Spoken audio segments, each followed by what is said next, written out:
Now, I want to conclude this part of the project, so this main project without authentication, by adding some animations, some transitions. And there are a couple of things we can animate here. For example, the route switches, when we switch from one page to another page. But in addition, also the modal we're showing if an error occurs. We can animate that in as well. And actually, that's what I want to start with. In Actions.js, here, when we fetch coaches, I will again reintroduce the forced error by using an incorrect URL. And now we get this modal. And this modal just pops up and is there. Of course, this works, but having a little transition can provide a better user experience.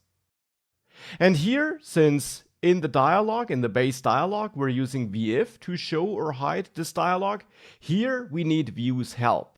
Because we learned in the animation module that the transition component Vue offers you, can help you if you want to animate elements that are added and or removed with vif. So we can simply wrap this dialog with transition here, and I'm only wrapping the dialog and not the backdrop, because I don't want to animate the backdrop.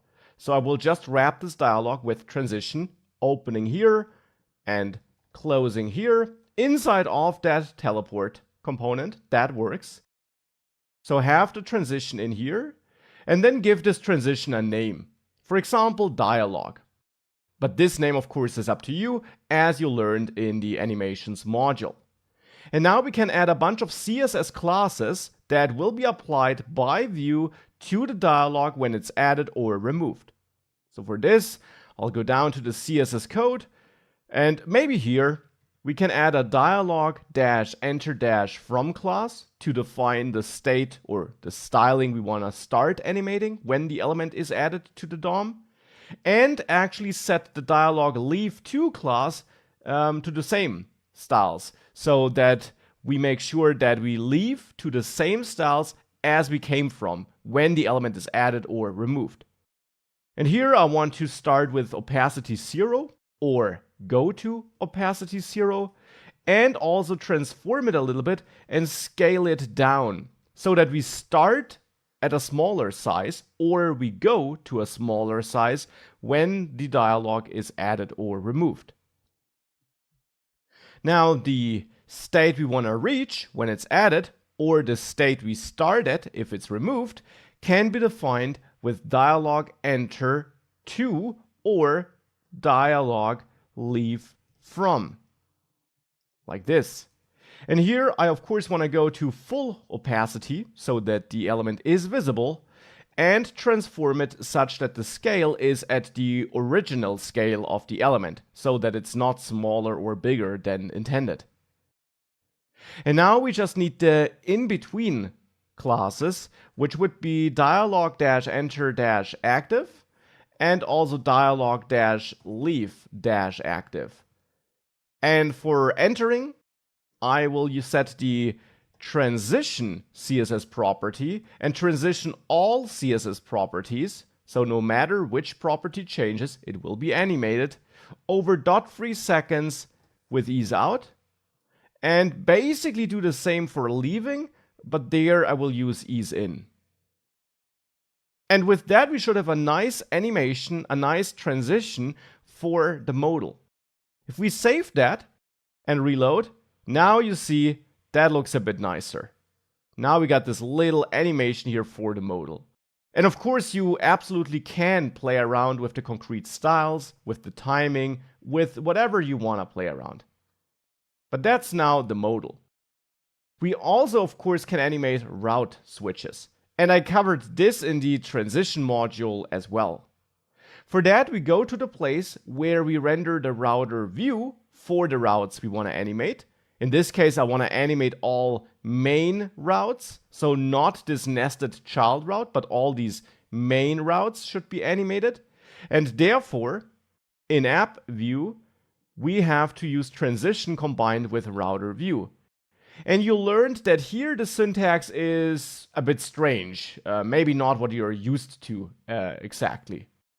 Here we need to pass something between the router view tags, and that something is the built-in transition component with a name of your choice, route for example, and then in there the dynamic component which you bind like this with the isProp, which is bound dynamically, to the component the router decided to load. And to get that component the router wants to render, we have to use the slot feature Vue provides with the vslot directive and get the slot props the router view sets for us. And on those slot props, we can access dot component with a capital C, and this is then pointing at the component the router wants to load. And now this will be animated. We should also set the mode here on transition to out in, so that we first animate the removal of the existing page and then the appearance of the new page. And as so often, it's up to you which styles you want to use here, how you want to animate this. I will define my CSS classes down here, and that will be a route-enter from, route-leave to. Here I'll not use the same rules because I want to have different styles, slightly different ones. And we of course also need route-enter to and route-leave from, and then also the active class in between. So route-enter active and route-leave active. So now regarding the styles, in enter from, I want to set the opacity to 0 to make it transparent, and also use transform again, but now with translate Y to move it along the Y-axis. And here, basically start a little bit higher, a little bit further up on the page than normally. I will use almost the same styles for leaving, but here I will have a positive number for translate Y to shift the leaving page down effectively. For the active classes, I want to use transition again, animate all CSS properties over .3 seconds with ease out, and do the same for leaving, but as before with ease in. And then here for enter to and enter from, there actually we can merge this into one rule. So let me do that, because here I will use the same styles. Here I want to have an opacity of 1 and also transform translate Y 0 to move the element to the actual position it should have in the end.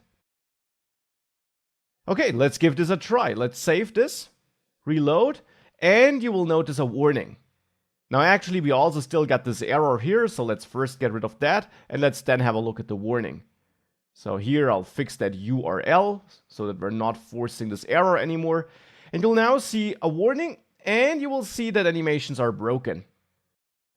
The reason for that is that you are allowed to have multiple root level elements in your component templates.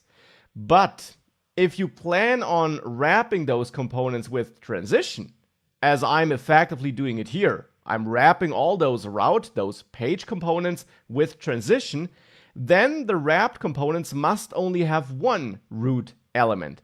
And I guess this makes sense because transition, as I explained in the animations module, needs exactly one child element, with some rare exceptions. Therefore, child elements, routes, with multiple top-level elements will not work with transition.